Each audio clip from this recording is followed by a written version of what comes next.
नहमदुहु व नुसल्ली अला रसूलिल करीम अम्मा बाद फाउजुबिल्लाहि मिनाश शाइतानिर राजीम बिस्मिल्लाहिर रहमानिर रहीम।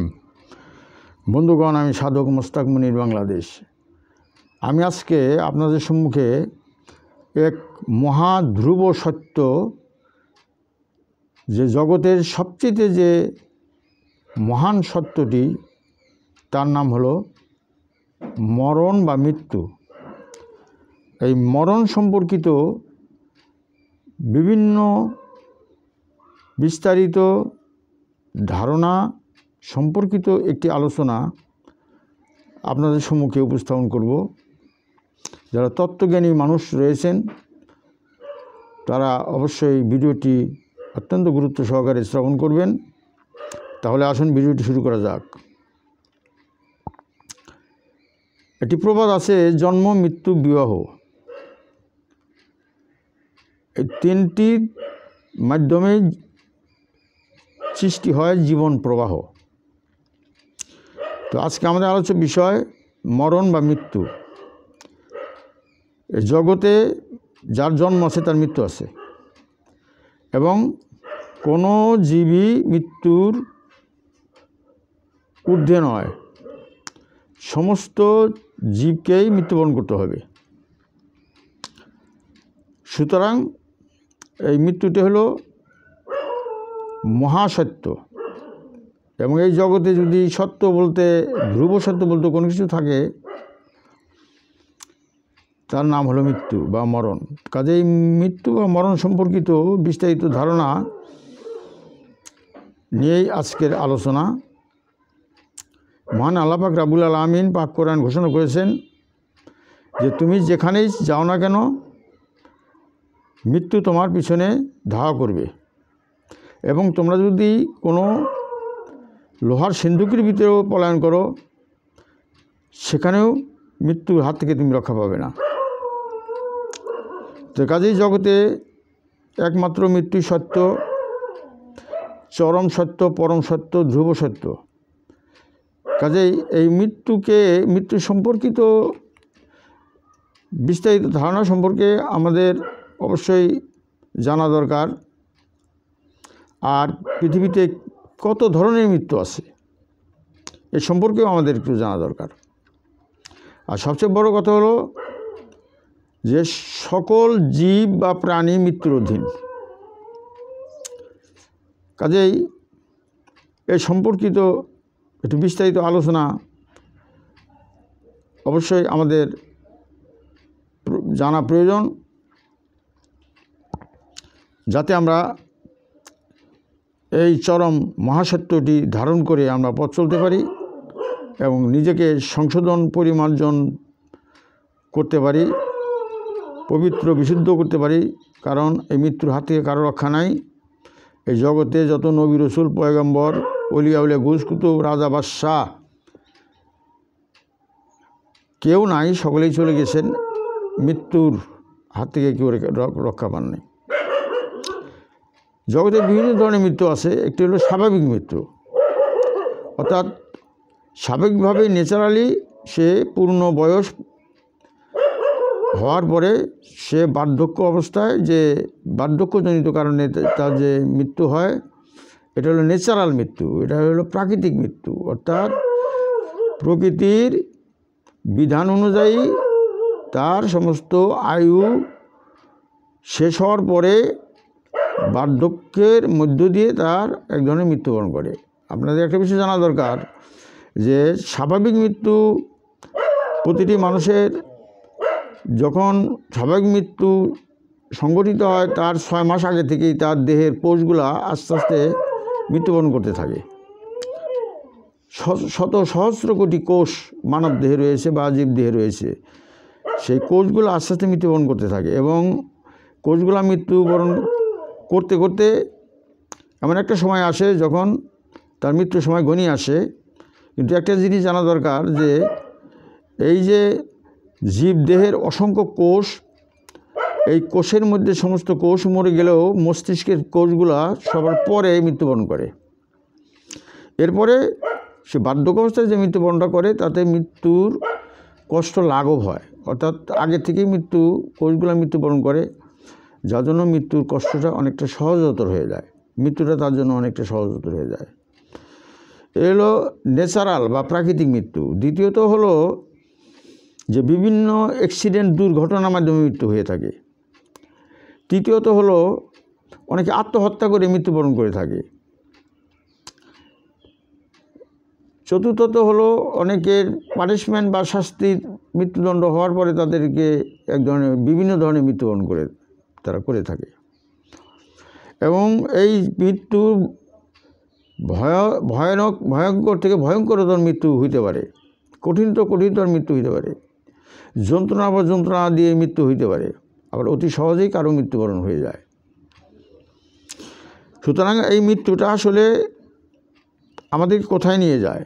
এই মৃত্যুটা হলো একটি আসলে আমাদের যে এই সৃষ্টি জগতে মানুষের আশ্রয়বল মখলুকাত এবং মানুষেরই মৃত্যুর পরে পুনর্জন্ম রয়েছে, অর্থাৎ পুনরুত্থান রয়েছে। পুনর্জন্ম মানে পুনরুত্থান রয়েছে। তো কাজেই আমরা যারা মানুষ তারা ধর্মীয় আলোচনার বা ধর্মীয় দর্শন অনুযায়ী আমরা পৃথিবীর দৈহিক মৃত্যুকেই আমরা মৃত্যু মনে করি না। কারণ আমরা এই মৃত্যুকে মনে করি যে অন্য একটি জগতে যাওয়ার একটা স্টেশন বা ঘাঁটি আমরা মনে করি। আসলে মানুষের মৃত্যু নাই, মানুষের দৈহিক জীবনে মৃত্যু হয়, কিন্তু মানুষের ওই মৃত্যুর মধ্য দিয়ে সে আরেকটি জগতে সে প্রবেশ করে। মৃত্যু দিয়েই সে মরে যায় না, মৃত্যুর মধ্য দিয়ে সে আরেকটি জগতে প্রবেশ করে, তার নাম হলো বরজক, অর্থাৎ পর্দার অন্তরালের সে জগৎ। সেখানে সে এক ধরনের রুহানি দেহে সে বেঁচে থাকে।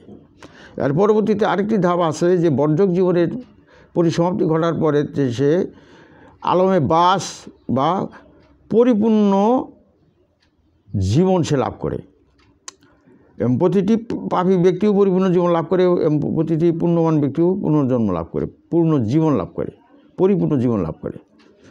এবং যারা ভালো কর্ম করে যান, ভালো কাজ, ভালো চিন্তা, ভালো ভাবনা এবং পবিত্র বিশুদ্ধ করে যান এবং যারা জান্নাতকে হাসিল করে যান, তারা পরমানন্দময় অনন্ত জীবন অধিকারী হয়ে যান। আর তাদেরকে সরাসরি আরেকটি দেহ, ওই রুহানি দেহের উপরে আরেকটি চিরন্তন দেহ তাদেরকে প্রদান করা হয়, জান্নাতি দেহ তাদেরকে প্রদান করা হয়। আর যারা জাহান্নামী তাদেরকে, এবং যারা এই দুনিয়াতে অপকর্ম এবং অন্যায় অবিচার এবং যাদের আমল কলুষিত এবং যাদের আমল নামাটা অত্যন্ত খারাপ এবং পাপে পরিপূর্ণ, তারা এক ধরনের ধূম্রময় দেহ লাভ করেন এবং একটি পরিপূর্ণ একটি দেহ লাভ করেন এবং চিরন্তন দেহ লাভ করেন। সেটা হলো অত্যন্ত ধূম্রময় এবং যন্ত্রণাদায়ক এক ধরনের পোশাক তাদেরকে পরিয়ে দেওয়া হয় এবং এই পোশাকেই ওই দেহটাই তার যন্ত্রণার কারণ হয়ে থাকে। এবং এটাকে বলা হয় জাহান্নামী দেহ তারা লাভ করে। এবং আমরা হাদিসে পাই যে একটা জাহান্নামীর একটি দাঁত হবে উহুদ পর্বতের সময়, তাহলে ওই মানুষটার অবয়ব কত বড় হবে। এবং তাদেরকে যন্ত্রণা এবং কষ্ট সহ্য করার জন্য বৃহত্তর থেকে বৃহত্তর তাদের দেহ দান করা হয়, যাতে তারা কষ্টের পর কষ্ট তারা উপলব্ধি করতে পারেন যে দোজখের আগুনের ভিতরে তাদের দেহটা ধ্বংস হয়ে যাবে না বা পুরে সারকার হয়ে যাবে না, কিন্তু সে কষ্ট পাবে। কাজে এই যে মৃত্যু এবং মৃত্যুর যে রহস্য, এই জগতে মৃত্যুটাই সবচেয়ে বড় রহস্য। এবং আজ পর্যন্ত কোনো ব্যক্তি, কোনো নবী, কোনো রসুল, কোনো পয়গম্বর, কোনো অলি, কোনো আউলিয়া, কোনো গৌস, কোনো কুতুব এবং সে যত আল্লাহওয়ালা ব্যক্তি হন অথবা সে যত পাপাচারী ব্যক্তি হন, মৃত্যুর পরে কেউ আর পৃথিবীতে ফিরে এসে বলতে পারে না এই যে আমি মৃত্যুর স্বাদ এমন।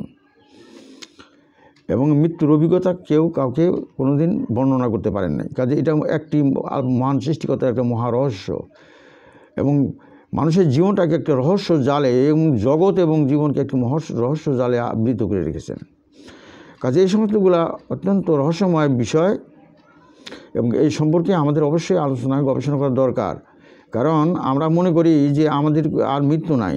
আমরা যখন সুস্থ থাকি এবং জীবনযাপন করি তখন মনে হয় যে আমাদের মৃত্যু হবে না, আমরা অনন্তকালে পৃথিবী বেঁচে থাকতে পারবো। যার জন্য দেখা যায় যে কেউ 100, 150, 200, 250, 500, 1000 কোটি টাকার মালিক সাজে, এবং তাদের তবুও টাকা অর্থের লিপ্সা লালসা তাদের দূর হয় না, কারণ তারা মৃত্যুকে ভুলে যায়। একদিন তাদেরকে চলে যেতে হবে, তাদেরকে ওই মৃত্যুই তাদের কী হবে, তাদের জীবন থেকে সমস্ত কিছু ছিনিয়ে নিয়ে যাওয়া হবে এবং তাদের হাসরের মাঠে তাদের ঘাড়ে হাড়কাট লাগাইয়া দেওয়া হবে। সমস্ত সম্পত্তি তাদের ঘাড়ে, অবৈধ সম্পদ তাদের ঘাড়ে বোঝা হয়ে দাঁড়াবে এবং তাদের অভিশপ্ত জীবনযাপন হবে। অভিশপ্ত একটা জীবন নিয়ে তাদেরকে অনন্তকাল তাদেরকে থাকতে হবে। কাজেই যারা আমরা ধর্মে বিশ্বাস করি এবং আল্লাহতে বিশ্বাস করি তাদের অবশ্যই ন্যায়ের ভিতরে থাকতে হবে, ন্যায় বিচারের ভিতরে থাকতে হবে, হকিকতের ভিতরে থাকতে হবে, তাদেরকে সত্যের পথে থাকতে হবে, তাদের মঙ্গলের পথে থাকতে হবে, তাদেরকে সুন্দরের পথে থাকতে হবে, তাদেরকে পুণ্যের পথে থাকতে হবে এবং মৃত্যুকে স্মরণ করতে হবে। এবং